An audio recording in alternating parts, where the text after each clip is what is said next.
my name is Amy, and I did a primary literature focus unit on Alexander and the Terrible, Horrible, No Good, Very Bad Day. This was a fun book that I remember as a child, so I thought it would be fun to write a unit on it. So I tried to use a variety of reading and writing strategies, as well as hit on quite a few different Common Core standards, which I believe I was able to touch on from each of the categories of reading and writing, speaking, and language. Some of those included students asking and answering questions, describing characters and setting, using illustrations based on the reading, writing informative texts, and participating in collaborative conversations. And this unit would be set for a diverse group of students. I did implement for EL students, as well as tried to differentiate for different learning profiles as well. So to begin my unit, I would on the first day start with reading the book, doing a shared reading with the students. For this book, I would try to be quite whiny in my reading, since Alexander is basically complaining throughout the book. And then I would make sure to stop so students can view the illustrations. Also ask students before I start to make sure they're listening for any words that might be unfamiliar to them that we can talk about afterwards. And I would do my best to obviously think about any words along the way that I would need to stop and describe. And then I would introduce 5 new vocabulary words from the reading, and I would have these obviously probably bigger and cut out and laminated to add to the word wall. And I think before I gave the meaning gave the meaning of the words to the students, I do a small mini lesson, a small phonics mini lesson, where I would write these words up on the board, as well as words, similar words that have, words that have similar beginnings and or ends, to practice some onsets and rhymes, just to kind of see where students are at with their phonics instruction. I'd probably do that with each vocabulary set of words that I introduce each week. So, and then after that, we would go ahead and move into defining these words, and I would do this using a vocabulary worksheet that I would have them add to a specific folder or journal that they would be creating throughout the year. And basically has the students write down the word, and then we would define the meaning to make it simple. I would also use illustrations to help those meanings or actions, whatever I can, to make sure I'm hitting on different learning profiles or for the ELs. And there's also a space for the students to draw a picture if it helps them better understand the word. And then finally, as part of the independent activity, I would have students come up with sentences for their words, and they would work as a group to do this.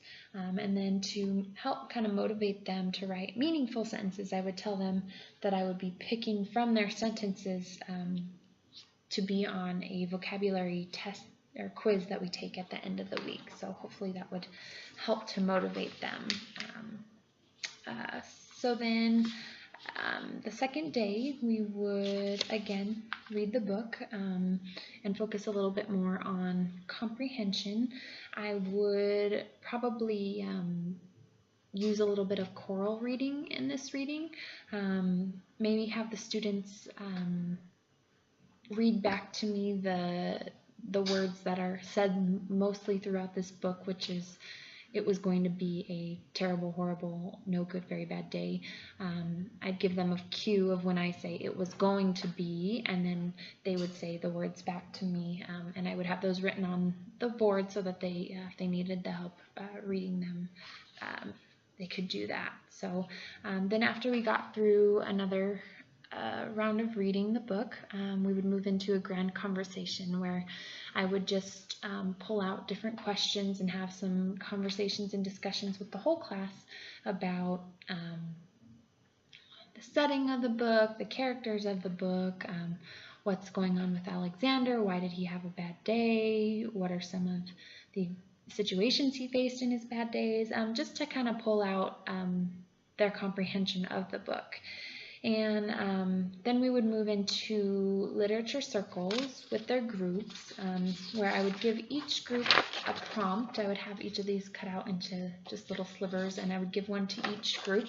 And it basically has one of the situations that Alexander faces in the book. For example, it says, "When I got out of bed this morning, I tripped on the skateboard."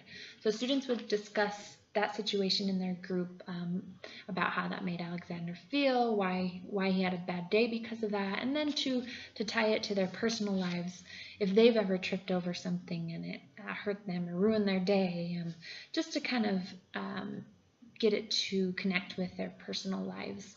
And then finally, as the independent activity, I would have them write whatever their prompt is in their reading logs, their journals, and they would then either write about that prompt or draw a picture, anything where they're just journaling about that specific prompt after they've discussed it with their group. So that's what we would do on day 2.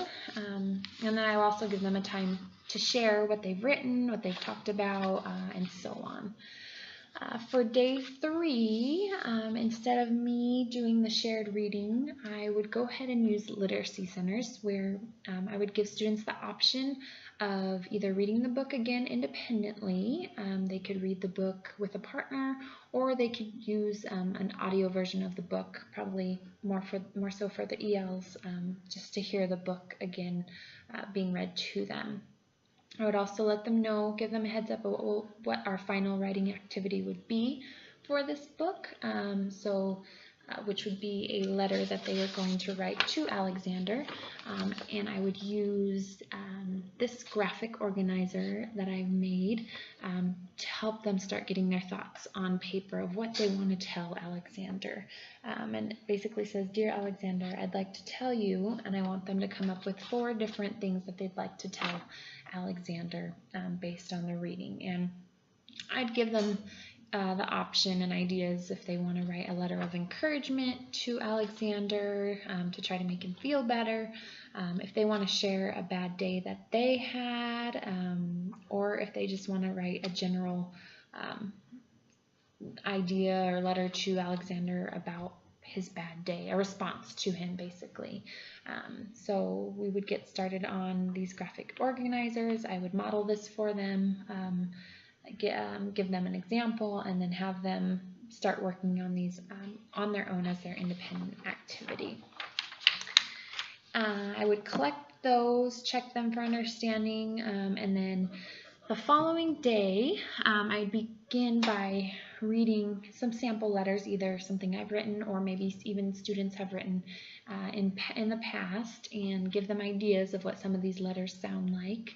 And then I would show them the letter template that they'll be using, and I would obviously have to do an overview of a basic friendly letter, since I know this is more of a 2nd and 3rd grade standard, I think, so I wouldn't go too much into detail about making them have to know this on their own, because they will get this template to use for both their draft and their final draft, their first draft and their final draft. So, and then they'd also get their graphic organizers back, and I would do some model writing for them using the graphic organizer I created, and then model how I would start my letter, and then give them the opportunity to begin writing their letter based on their graphic organizers. So then they would turn these into me at the end of the day, and I would go ahead and take them home that night and edit and make some revision marks on them, so that they will be able to use them for their final drafts the following day. So, which brings me to the final day. On day 5, they would have the class time to either finish their draft or hopefully start and finish their final draft, and as well as create an illustration that goes with their letter. I would also give them a short vocabulary quiz this day, which, like I said in the beginning, it would be using sentences that they've created. So it'll hopefully be just simple to kind of get the words to stick in their mind as to how they're used in sentences. And then back to the final draft of the letter to Alexander, I would use a grading rubric, which basically just touches on their sentences and their grammar and spelling, and using capitalization and punctuation, which are some of the things that are expected in the Common Core standards. So, and then I think I would also, if I had time this day, if it worked out, during the time where students are working on their final drafts, I would poll students one by one to do a quick fluency assessment. Since we've been reading that book the whole week, I might give them a page or two based on their reading level to go ahead and read back to me and kind of assess where they're at on how they're flowing, how their prosody is, and whatnot. So that's what I would kind of try to fit in there as well, to touch on some fluency. And then I think that would be it.